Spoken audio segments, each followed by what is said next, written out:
전국에 계신 30만 공무원 수험생 여러분 안녕하십니까? 행정학 강사 신용환입니다. 이번 시간에는요, 여러분들 2018년도에 개정된 행정학과 관련된 주요 법령들과 그 다음에 그거와 관련된 문제들 이런 것들을 종합적으로 한번 정리해보는 시간을 갖도록 하겠습니다. 제가 개정될 때마다 홈페이지를 통해서 이렇게 간략하게 자료를 업로드 해드렸는데요. 한 번에 정리하는 것이 좀 필요할 것 같아서 여러분들 시험을 앞두고 있고 또 이제 불필요하게 어떤 불안감 이런 것들을 해소한다는 측면에서 한 20분 정도 여러분 앞에 설명을 드리도록 하겠습니다. 너무 부담 갖지 마시고요. 일단 자료를 좀 출력을 해 주시고 그 자료를 기반으로 해서 설명 들으면 좋으실 것 같아요.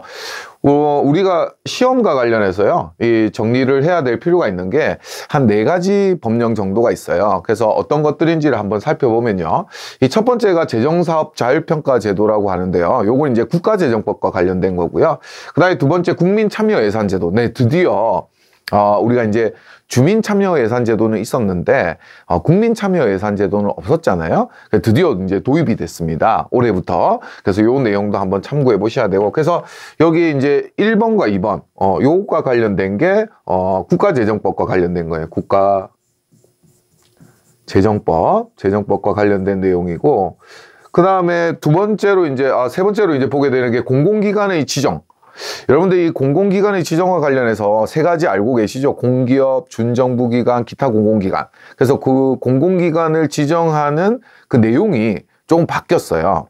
그래서 이 부분 바뀐 내용 중에 이제 뭐가 있는지 이런 것도 한번 체크해 보겠습니다. 요거는 이제 공공기관 운영에 관한 법률.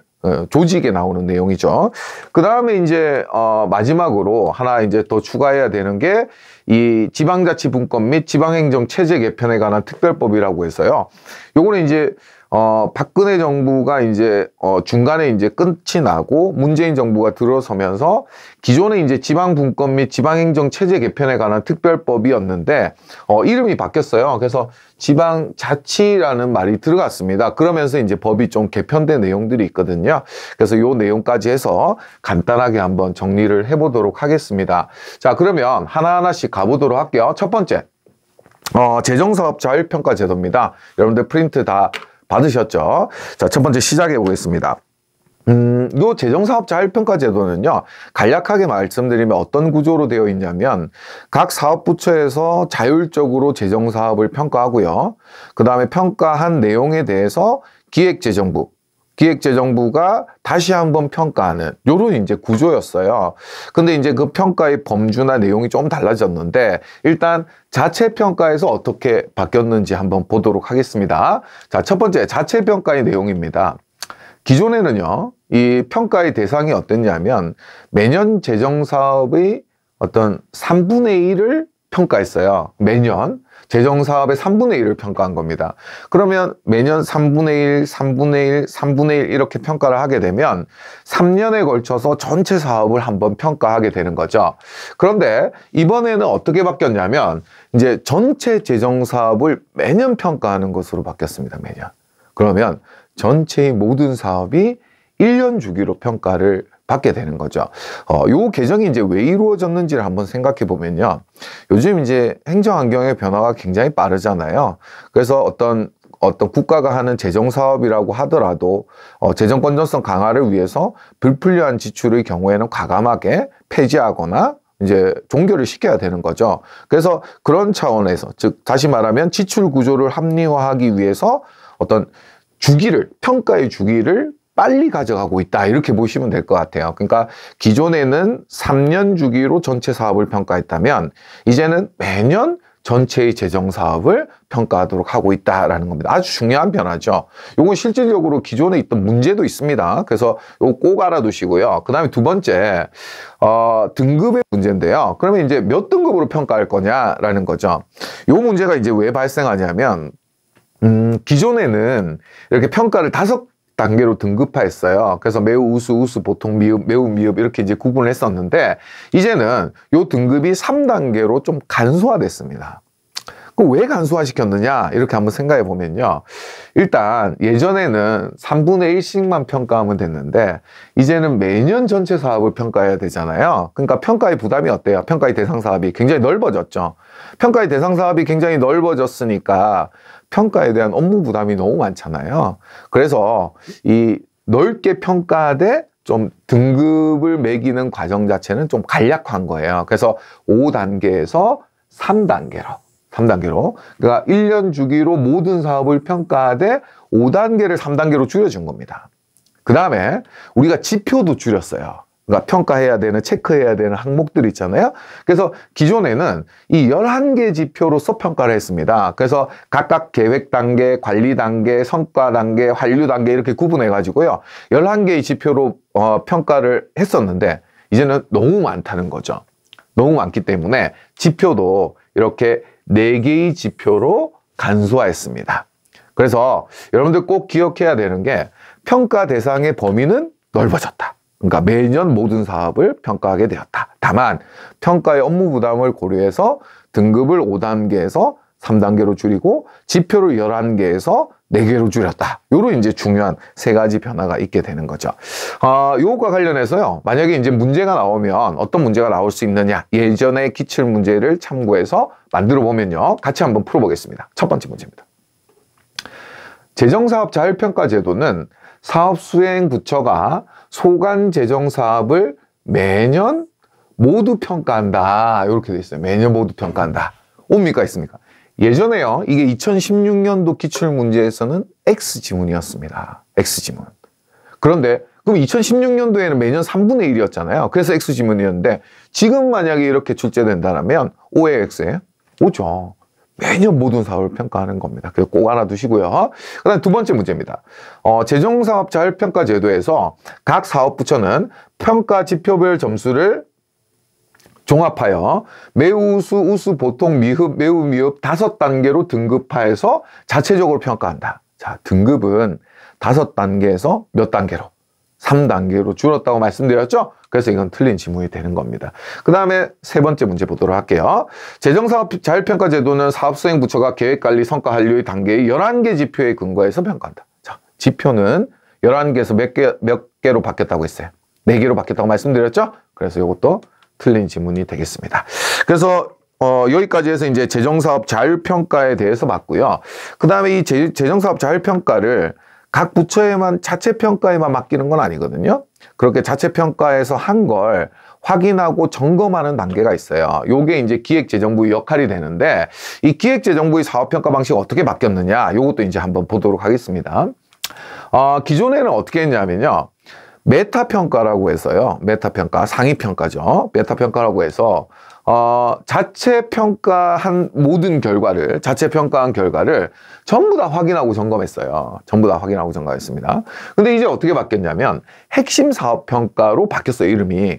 그래서 메타평가가 아니라 핵심 사업평가가 되고, 그래서 어떤 거냐면 기획재정부는 조금 더 범주를 좁혀서 깊게 보겠다는 거죠. 그러니까 각 부처는 모든 사업을 평가하게 하고 기획재정부는 좀 더 역량을 집중해서 핵심, 왜냐하면 기획재정부는 전체 부처를 다 관할해야 되잖아요. 그래서 좀 더 대상 범위를 좁혀서 중요한 사업에 집중적인 점검을 하겠다라는 거죠. 그래서 이제 핵심 사업 평가를 하게 되고요. 이 핵심 사업 평가는 80개를 지정하도록 하고 있습니다. 80개의 핵심 사업의 성과 관리에 역량을 집중하도록 이렇게 하고 있는 겁니다. 그래서 다시 한번 정리드리면 기획재정부의 사업평가 방식은 예전에 자체평가의 모든 결과에 대해서 확인하고 점검하는 메타평가 방식에서 이제는 핵심 사업평가로 전환이 돼서 80개 대상 사업에만 평가의 역량을 집중해서 깊게 들여다보려고 하고 있다라는 겁니다. 이런 지점이 이제 올해부터 바뀐 부분이다. 이렇게 이제 볼 수 있습니다. 자, 그래서 이것도 이제 OX로 한번 점검을 해볼게요. 자, 기획재정부 등은 부처의 모든 자체평가의 결과에 대해서 각 분야별로 메타 평가를 실시한다. 이렇게 돼 있는데 이것도요. 예전에는 맞는 지문이었어요.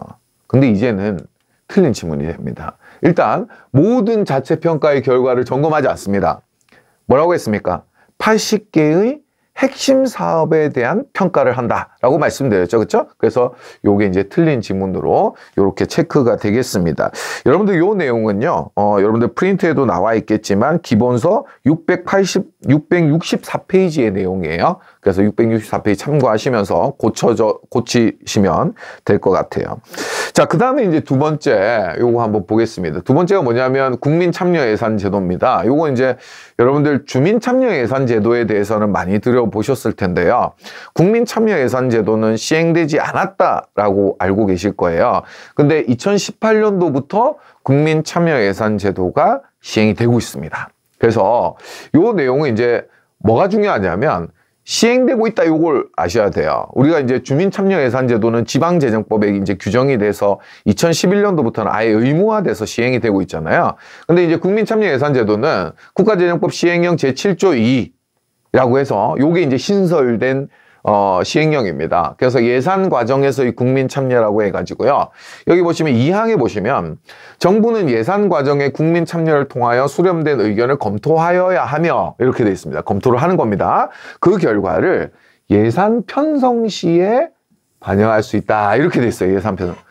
여기서는 출제 포인트가 두 가지가 있을 것 같아요. 첫 번째, 국민 참여 예산 제도는 시행이 됐느냐? 그죠? 근데 이제부터는 시행이 된다. 라는 거. 두 번째, 그러면 국민 참여를 통해서 수렴된 의견을 검토하는데 그 검토한 그 결과를 예산 무슨 과정에서 반영할 수 있다? 편성 과정에서. 즉 다시 말하면 심의 과정이나 집행 과정이나 결산 과정이 아니라 편성 과정에서 국민 참여를 통해서 수렴된 의견을 반영할 수 있다는 거. 요게 이제 중요한 출제 포인트가 될 수 있을 것 같아요. 그래서 국가재정법 시행령 7조 2의 2항이 아주 중요한 법령이다. 이렇게 이제 평가할 수 있고요. 시험 문제와 관련해서. 그래서 이 내용을 좀 잘 알아두시면 되겠습니다. 그래서 OX 문제 한번 풀어보면요. 뭐 간단하게 OX 문제 풀어보면 우리나라의 경우 국가예산 편성 과정에 국민의 참여를 허용하는 국민참여예산제도는 아직 도입되고 있지 않다. 요것도 기출지문입니다. 근데 이게 2017년도까지는 O입니까? X입니까? X예요.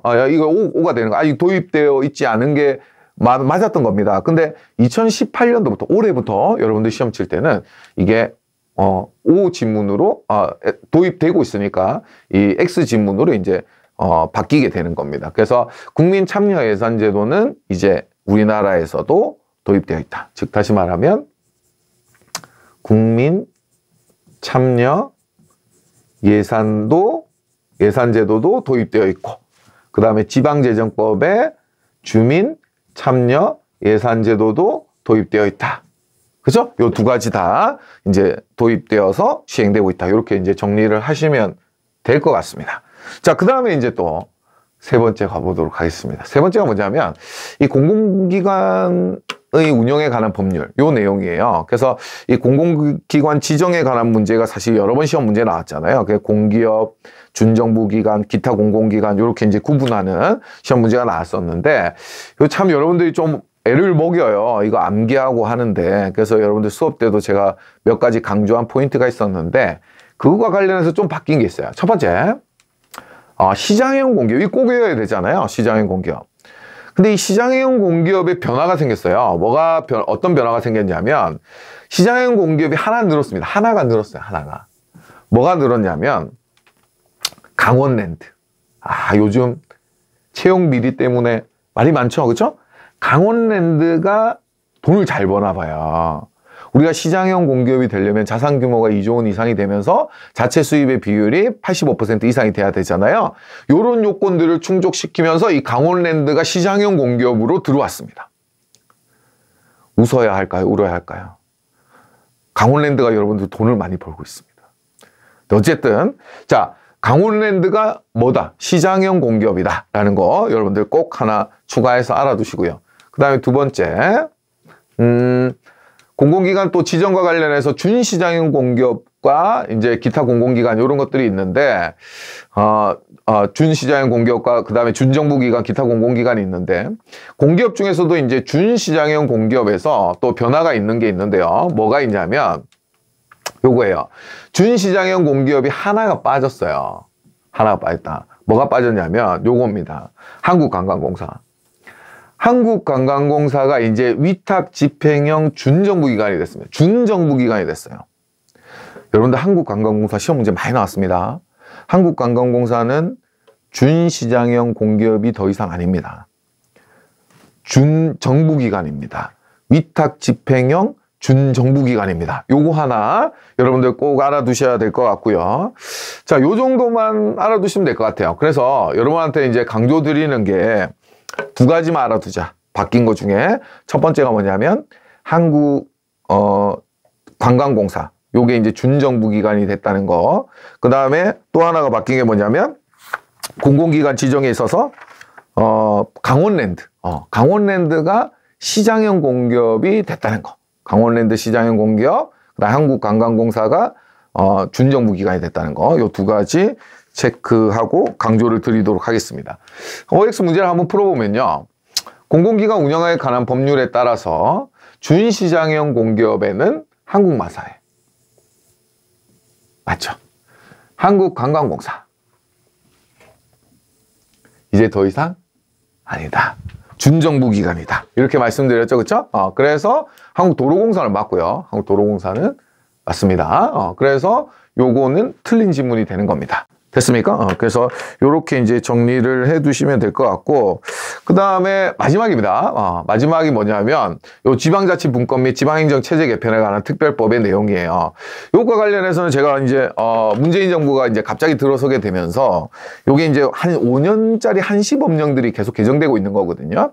그래서 이제 5년이 도래하지 않아 가지고 요게 이제 곧 개편이 될 건데 어떤 식으로 개편이 될지 모르겠다. 이렇게 말씀드렸는데 이제 개편이 됐습니다. 그래서 3월 20일자로 시행이 됐어요. 그래서 뭐 어떤 내용이냐? 특별한 내용은 없어요. 이제 급하게 바꾸다 보니까 특별한 내용은 없는데 하나 이제 보셔야 되는 게 이름이 바뀌었어요. 그러니까 지방분권 및 지방행정체제 개편에 관한 특별법에서 지방자치분권 및 지방행정체제 개편에 관한 특별법이다. 그래서 무슨 글자가 들어갔냐면 자치자가 들어간 거예요. 각 정권별 그 특별법들 기억하셔야 되잖아요. 그래서 지방자치분권 및 지방행정체제 개편에 관한 특별법으로 이름이 바뀌었다는 거, 이거 하나 알아두시고요. 그 다음에 또 하나가 뭐냐면 추진기구가 바뀌었어요. 그래서 대통령 소속의 이제 지방자치발전위원회가 있었는데 요게 이제 이름이 바뀌어가지고 자치분권위원회가 됐어요. 자치분권위원회. 그래서 여기에는 또 분권이라는 게 들어간 거죠. 그죠? 그래서 자치분권위원회가 된 거예요. 자치분권위원회. 그래서 자치분권위원회가 문재인 정부에서의 대통령 소속의 위원회다라는 거 알아두시고요.